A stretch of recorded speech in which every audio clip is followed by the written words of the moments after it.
Last part of this chapter of this context that we want to kind of enumerate here is the continuity of operations and continuity planning. And so what we do is we'll do that BIA. We'll give some options, and with the options, and this is something that I typically do. I should probably write a book on it here. What I typically will do is I'll give them 3 options here, and you guys may do something similar. So anytime that I'm doing a project, I'll do these 3 options. I give them the Pinto, the Mustang, and the Cadillac. So those are the 3 options typically. So when we're doing some sort of assessment and we want to try to figure out what the path forward is, whether it's in the POAMs or the residual risk or the plan of action, collective plan of action, I'll give them the Pinto option, which somebody I think put in the chat earlier. It's quick and dirty. Quick and dirty.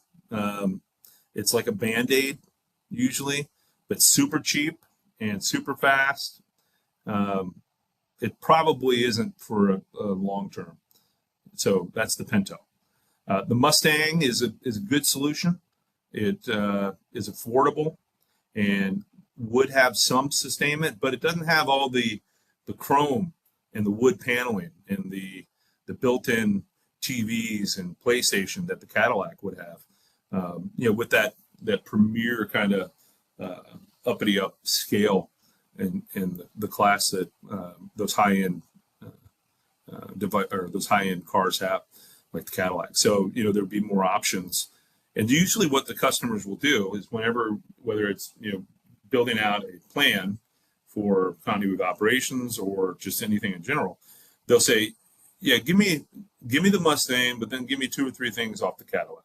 And then, or maybe, hey, I like this thing that the Pinto, the one thing that the Pinto's doing, some of the Mustang, but we got an unlimited budget. Go ahead and give us the Cadillac too. And we love hearing that, obviously. But from an analogy perspective, being able to come up with that, get your marching orders, figure out what that plan looks like, and then exercise. And that's really what it comes down to, is making sure that it's not stagnant. It's only as good as the last time you practiced. And I think the naive approach for a lot of people is that that's exactly what they think. They think that they're going to go ahead and knock this thing out in a year, and then they don't take a look at it for another year, as opposed to keeping it up every quarter, doing some sort of event that's meaningful. And so for us, that maintenance component, if you've already invested a bunch of money on it, figure that out and then plan out the testing. So a lot of our clients are the defense industrial base, where they have 50 to 300 users, and so they're not. Some of them are raking in the dough, but then others are not. And so with a lower tier, like 50 to 75 person company, they're not hearing what I'm saying as far as doing quarterly disruption test, or even semi-annually disruption tests. They don't even want to do yearly or annual disruption tests. They just want to know everything's working. And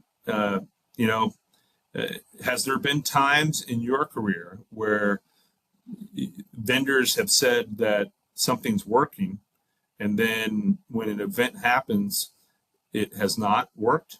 That's just a rhetorical question. Or, you guys feel free to chime in here as well. I know it's happened with me at NASA. Johnson was a backup to the Marshall directory services, and we had set up a directory sync between the two, and we thought we had alerting set up, but turns out that I think that this particular time when I was working there, it was like 20, 22 days that it didn't sync. And so there was a bunch of catch up that needed to be done there. But, how do you get to making sure that you're getting alerted and keeping up with this?